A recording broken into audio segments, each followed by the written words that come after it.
Mes bien-aimés, sache que dans tout, dans tout ce que vous entendez, avant même de répondre, il faut examiner, il faut réfléchir.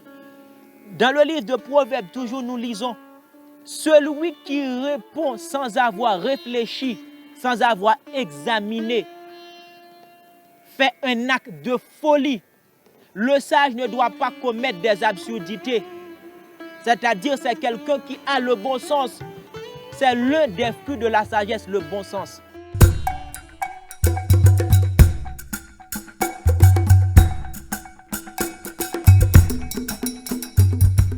Shalom, peuple de Dieu, tout un bonheur d'être avec vous en ce moment. Comme nous avons commencé à vous parler, en fait, de la sagesse de Dieu, nous sommes contents. C'est pour nous encore un bonheur de continuer à parler dans cet épisode toujours des qualités d'un homme sage. Nous avons à peu près 2 épisodes là-dedans. Nous vous avons parlé de la sagesse de Dieu. C'est quoi la sagesse de Dieu? Et nous vous avons parlé également du fruit en fait de la sagesse. Et maintenant, nous allons voir ensemble dans un court laps de temps quelles sont en fait les 4 qualités d'un serviteur sage ou encore d'une servante sage. Vous qui aimeriez savoir les qualités d'un homme, d'une femme sage, je vous invite, si votre Bible est tout à fait prête, et va prendre ta Bible si vous l'avez en fait sur votre portable, sur votre computer, en fait, ouvrez avec moi ta Bible dans les Écritures et nous allons voir en fait les 4 qualités d'un homme sage, les 4 qualités d'une femme sage. En fait, un homme ou encore une femme sage, quelqu'un qui a la sagesse de Dieu, vous allez les voir en fait sur ces 4 pistes. Si quelqu'un te dit qu'il est un sage, encore qu'il acquiert de la sagesse de Dieu, vérifie en fait chez cette personne s'il a cette qualité.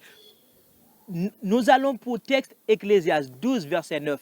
En fait, les Saintes Écritures nous disent, et dans Ecclésiaste 12, en fait, verset 9, nous lisons, en fait, Ecclésiaste fut un sage, il a enseigné la science au peuple, il a examiné, il a sondé et il a mis en ordre un certain nombre de sentences ou encore de proverbes. Ecclésiaste fut un sage. Regardez, commencez à fait regarder avec moi. Le passage nous dit que Ecclésiaste fut un sage. Qui était un Ecclésiaste? Ecclésiaste fut un sage. Que fait le sage? Ecclésiaste a examiné. Première qualité. Deuxièmement, en fait, Ecclésiaste a enseigné la science, la connaissance, le savoir au peuple de Dieu. C'est la première qualité d'un homme ou encore d'une femme sage. Un homme sage, une femme sage doit avoir la capacité de pouvoir enseigner. C'est comme Paul qui exige chez les frères et sœurs, en fait, prier en fait que Dieu puisse les munir de cette capacité afin de pouvoir enseigner la saine doctrine, enseigner la foi, alléluia, aux croyants. Deuxièmement, nous lisons dans ce texte, Ecclésiaste fut un sage, il a enseigné la science au peuple. Non seulement il a enseigné, il a examiné. N'oublie pas ce texte de Paul, nous allons tout à l'heure élaborer. Ne méprisez pas les prophéties en toutes choses, examinez ce qui est bon. Voilà le travail d'un sage. Nous lisons le texte après, nous allons élaborer, ou en fait, égrener, expliquer, décrypter ses qualités un à un. Il a enseigné, premièrement, il a examiné. Nous continuons avec Ecclésiaste 12, verset 9. Ecclésiaste a sondé. Ecclésiaste a sondé. Et enfin, il a mis en ordre. Le juste ou encore le sage ordonne.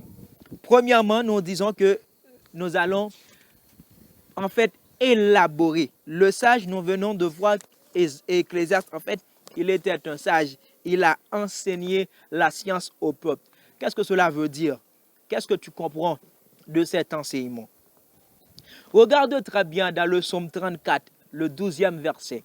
Regarde ce que dit ce passage-là. Venez mes fils, pour vous enseigner la crainte de l'Éternel. Regardez quel travail Ecclésiaste a fait lors de son temps, lors de sa génération. Toi qui se dit être sage, regardez le travail d'un sage. David appelle ses fils. Bien quand même, en fait, on peut dire Salomon, l'un des fils de David, quand il dit « Venez mes fils », évidemment, Salomon en faisait partie. Salomon dit « Venez mes fils pour vous enseigner la crainte de l'Éternel ». C'est comme nous avons lu tout au long du livre de Proverbes, ce livre de Salomon.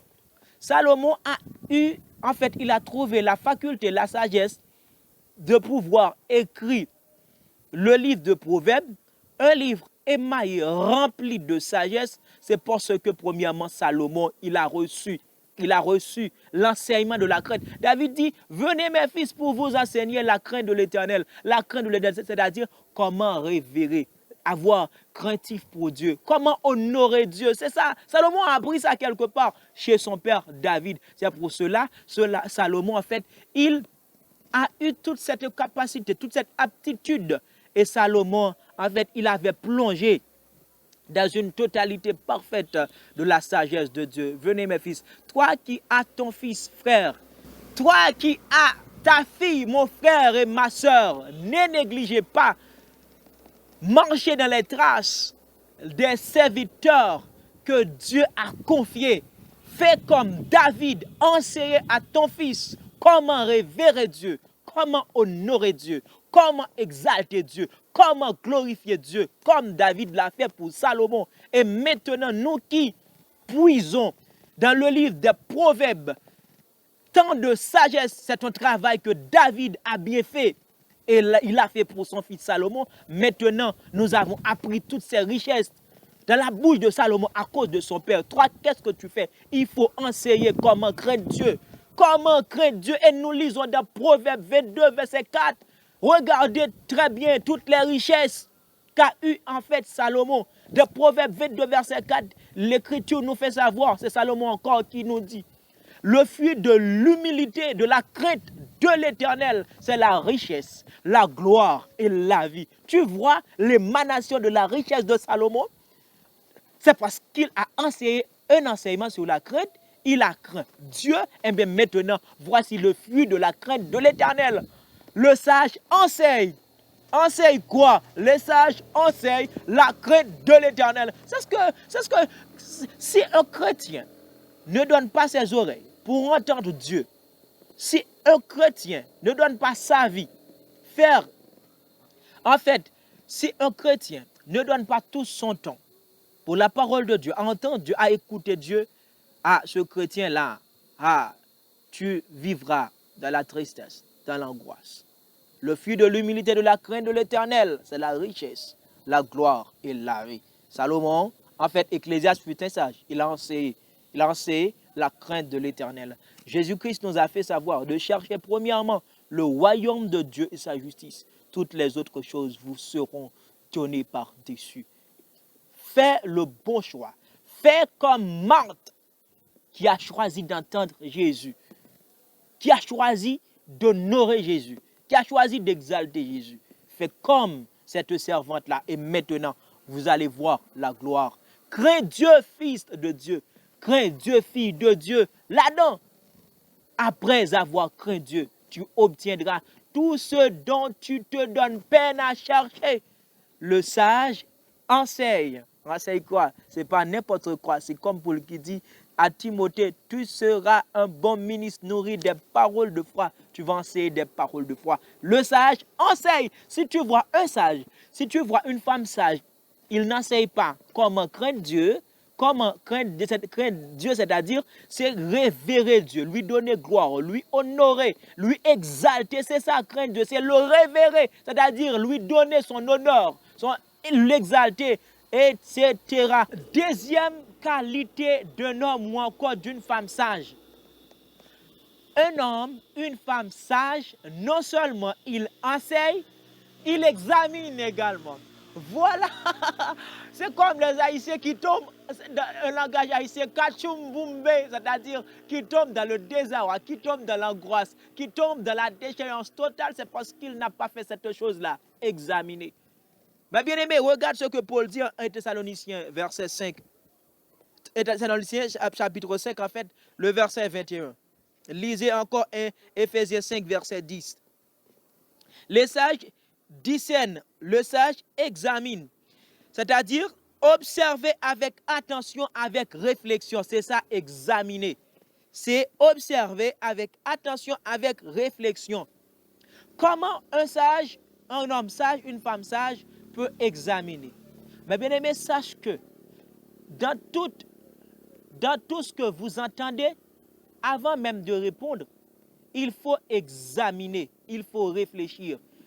Dans le livre de Proverbes, toujours nous lisons,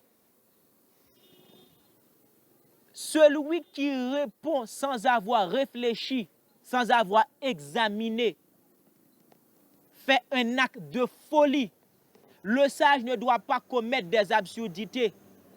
C'est-à-dire, c'est quelqu'un qui a le bon sens.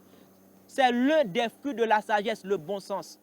C'est-à-dire, quand une personne apparaît devant toi avec un point quelconque, avec un sujet quelconque, cette personne-là veut avoir une réponse brève, une réponse dans un délai bref. Mon frère, ma soeur, ne t'engage pas parce que tu dois examiner, tu dois réfléchir avant de donner une réponse. Pourquoi pas? La réponse n'émanera pas de toi. Ça peut t'arriver, elle te demande une réponse, tu as la réponse. Bien avant, il faut que tu connais en fait le mobile qui est derrière le sujet qu'on vient aborder. Regarde bien, examiner, encore réfléchir. Quand le roi, nous sommes dans Daniel, avant même l'érection de la statue.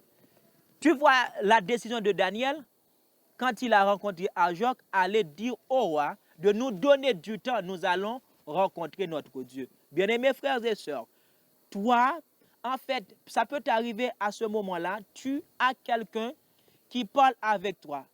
Cette personne-là ou encore ce quelqu'un-là désire avoir une aventure sentimentale avec toi. Mon frère, ma soeur, il faut que tu aies du temps pour réfléchir, c'est-à-dire pour demander à Dieu, est-ce que cette personne-là, est-ce que c'est lui qui est mon âme sœur? Est-ce que c'est lui qui est ma côte? Est-ce que c'est lui qui est mon aide? Il faut avoir du temps, il faut réfléchir avant d'agir. Pour Salomon nous fait savoir encore, celui qui répond avant même de réfléchir. C'est ça, examiner, oui. Examiner, c'est observer avec attention, avec réflexion. Paul le dit encore, examinez toutes choses. Ne méprisez pas les prophéties. En toutes choses, retenez ce qui est bon. Examinez les prophéties. Examinez toutes choses. Quand tu examines en fait une chose, je vais te donner un exemple. Un frère vient te dire quelque chose, n'est-ce pas?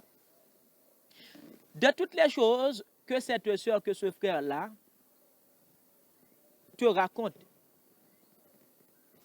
ça peut t'arriver, il y a une parcelle, il y a quelque chose là-dedans qui n'est pas bon. Mais il y a quand même, tu vas trouver quelque chose qui est bon là-dedans. Mais ne rejette pas toutes les choses. Même quelqu'un qui ne sait pas le Christ, il a quelque chose de bon chez lui. Je vais te donner un exemple.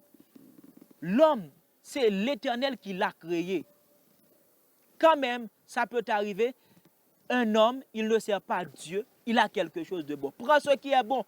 Ne méprisez rien, mais en toute chose, réfléchis, examinez. Tu ne vas pas examiner avec ton intelligence, avec ton aptitude. Tu vas examiner avec le Saint-Esprit de Dieu en toi et pour pouvoir faire l'extraction de ce qui est bon. En fait, ne négligez pas. Ne méprisez rien qu'une personne a dit. Ne méprisez pas les songes. Ne méprisez pas les prophéties qu'une sœur est venue apporter à ton église. Pasteur, je parle à toi. Vous avez surtout l'habitude de mépriser. Ne méprisez. Il faut plutôt examiner. Parce que Dieu peut parler avec tout le monde. C'est Dieu qui nous a choisis. Dieu n'a pas choisi seulement les apôtres, les prophètes, les évangélistes, les diacres, les docteurs. Il a choisi également les sœurs. Il a choisi également les analphabètes. En eux, il y a quelque chose de bon. Ok? Ne méprisez pas. Il faut examiner. Il faut entendre.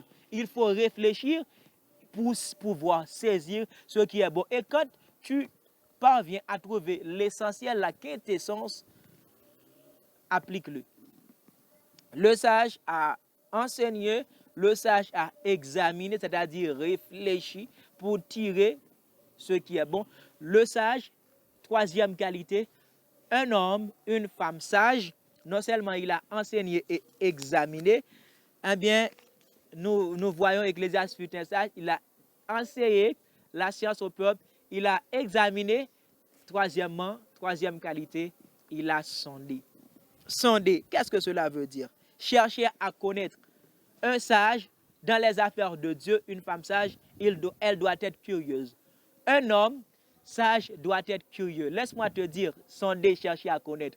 Dans 1 Pierre, je ne me rappelle pas exactement si c'est 1 Pierre, 2 Pierre, mais ce texte vient dans mon esprit. Il est écrit, quand Jésus-Christ, quand l'Éternel en fait a voulu faire savoir aux prophètes, aux sacrificateurs de l'ancien temps, la venue de Jésus-Christ, il les a signalés. Regarde ce que les prophètes ont fait. Pierre nous rapporte, les prophètes qui ont vécu avant nous, ils ont fait de ce salut l'objet de leur pensée, de leur investigation. Investigation, c'est-à-dire recherche. Ils ont investigué. Ils ont fait ce salut, en fait, l'objet de leur recherche. Ils ont recherché pour voir à quelle époque, dans quel temps viendra le Christ. Mais finalement, voyez ce que dit l'Écriture. Jésus-Christ, Dieu en fait, leur a enfin révélé, ce n'était pas pour eux, mais c'est pour nous qui sommes dans cette génération, c'est-à-dire le Christ. C'est-à-dire Dieu leur a révélé, le Christ ne viendra pas dans leur temps, mais le Christ viendra dans un autre temps, et maintenant nous sommes tous bénéficiaires de Jésus-Christ. C'est-à-dire quand Dieu les a signalés, ils ont cherché, ils ont investi leur temps à connaître quel temps, quelle époque viendra le Christ. Mais bien aimés frères et sœurs, nous devons être curieux. Nous devons sonder, nous devons fréquenter, nous devons sonder les Écritures. Nous devons nous devons fréquenter les saintes Écritures. Le sage sonde, le sage est curieux. Une femme sage doit être en fait curieuse. Regarde ce que dit 1 Corinthiens 2, verset 10. L'esprit sonde tout. L'esprit sonde tout. C'est-à-dire le Saint-Esprit. Pour connaître quoi? Pour connaître ce qui est au cœur de Dieu. La parole de Dieu nous fait savoir, le monde ne connaît pas Jésus. Le monde ne connaît pas Jésus. Le monde a ignoré Jésus. Mais nous qui connaissons Jésus, nous pouvons sonder. Mais bien aimé, laisse-moi vous dire quelque chose. Ma soeur, écoutez. Il vous faut obstiner, avoir une obstination, c'est-à-dire faire des assiduités. Je vais être plus clair. Quand tu reçois un songe de la part de Dieu, si tu n'as pas compris, il faut payer le prix pour avoir compris le songe. Parce que de façon majoritaire, Dieu nous enseigne beaucoup de choses à travers nos songes. Nous ne sommes pas curieux. Quand tu as un songe, ça peut t'arriver dans le songe que tu as, Dieu veut t'expliquer ton avenir, mais pourvu que tu n'es pas curieux, tu restes toujours à plaindre. Il faut être curieux quand tu as un songe, quand tu as une révélation, quand tu as quelque chose que tu ne comprends pas, en fait, il faut être curieux. Priez le Seigneur. Priez le Seigneur. Fais comme Daniel. Dieu, en fait, l'a montré quelque chose. Daniel a jeûné. Daniel a prié. Et quand Dieu, en fait, a vu que Daniel était intéressé à savoir, à connaître ce qui était caché, en fait, Daniel, il a fréquenté Dieu, il a côtoyé Dieu, et Dieu lui a enfin révélé. Et tu as quelque chose en toi qui est le Saint-Esprit de Dieu. Le sage, en fait, sonde. Les sages fréquente. Et il y a un texte, je me rappelle, Jésus-Christ dit, vous, vous sondez, en fait, vous scrutez. Quand il a parlé aux pharisiens, c'est-à-dire, il y a certaines choses que les pharisiens, ils désirent toujours savoir. Il faut toujours pour voir la réalité. Mais en ce qui concerne les bonnes choses, en ce qui concerne le Christ, tout le monde, ils ne sont pas curieux, ils ne désirent rien savoir. Nous qui sommes fils de Dieu, il faut que nous sondions en fait toujours les Écritures. À travers l'Esprit de Dieu, nous pouvons en fait connaître même ce qui est dans le profond, c'est-à-dire l'Esprit sonde tout, même les profondeurs de Dieu. Sondez mes frères, sondez mes soeurs, sondez mon frère et ma soeur, ce qui est dans l'Esprit de Dieu, ce qui est dans le plan de Dieu. Dieu peut en fait te révéler, mais il faut sonder, chercher à connaître. Prie Dieu dans ta chambre, prie Dieu dans ta voiture, partout où tu es, chaque jour, quotidiennement, prie Dieu. Demande à Dieu en fait et de te faire savoir, ok, ce qui est dans ton plan, ce qui est dans son plan pour toi. Et une dernière chose, une dernière qualité, le sage planifie. Je vais vitement expliquer. Dans l'évangile de Luc, nous en fait, lisons en Luc chapitre 13. Quand je dis le sage planifie, c'est-à-dire, il faut faire prudent, ma soeur, mon frère, je vais vitement. Quand tu désires réaliser quelque chose, n'agis pas en fait comme un fou, comme une folle. Parce que tu es fils de Dieu, tu as la sagesse de Dieu. Tu vois un exemple que Jésus-Christ avait donné. Jésus-Christ disait, imaginez un homme qui désire bâtir une tour, une construction en fait. Ce qu'il fait premièrement, il s'assoit, il examine en fait, il s'assoit pour voir ce qu'il a avant même de commencer de poser les repères, les jalons, pour qu'il ne soit pas exposé au risée ou encore à la moquerie. En fait, mon frère, ma soeur, peu importe la décision, peu importe la chose que tu désires entreprendre, fais comme l'exemple que Jésus-Christ avait donné, afin de ne pas être exposé à la riserie, aux moqueries de ce monde. Planifie toutes tes choses. Tu désires côtoyer, tu désires aller fréquenter une université, une école professionnelle, planifie, vois. Il y a certaines fois que tu dois agir dans certaines choses par la foi. Mais n'oublie pas, c'est une des qualités d'un sage, d'une femme sage. Elle planifie. Si tu désires bâtir une maison, planifie. Si tu désires entreprendre quelque chose, planifie, endiguer, discipliner, ordonner. Ok, je vais faire telle chose. Premièrement, j'ai besoin. En fait, après avoir réuni tout ce dont tu as besoin, même avant les réunir, prier. Et quand tu disposes toutes les choses, prie encore. Tu dois avoir une vie de planification. Tu sais, en matière de gestion, c'est l'une des choses extrêmement importantes, la planification. Oh bon, nous croyons quand même avoir abordé tant de choses. Nous avons parlé largement de ces 4 qualités. N'oublie pas Ecclésiaste 12, verset 9, le texte principal. Ecclésiaste fut un sage, il a examiné, il a enseigné, il a sondé, il a mis en ordre. Il planifie, il a planifié en fait, il a mis en ordre un certain nombre de projets. Toi comme sage, tu dois enseigner. Enseigner quoi? La crainte de l'Éternel. Comme un sage, tu dois examiner toutes les choses qu'on vient te dire afin de bien réfléchir pour donner une bonne réponse. N'agissez pas en fait avec précipitation, ne répondez pas avec précipitation. Celui qui répond sans avoir réfléchi, sans méditation, fait un acte de folie. Tu es un sage. Troisièmement encore, le sage sonde. Nous avons l'Esprit de Dieu pour sonder. L'Esprit sonde tout. À travers cet Esprit de Dieu qui est en toi, sondez. Le sage planifie. Planifiez toutes choses. Planifie votre sommeil, planifie votre voyage, planifie votre scolarité, planifie votre année universitaire, planifie toutes choses. Votre amour, votre aventure sentimentale, planifie toutes choses. C'était un plaisir d'avoir été avec vous on va pouvoir retrouver dans un autre épisode. Ce sera en fait toujours pour le fruit de la sagesse. Encore shalom à vous tous.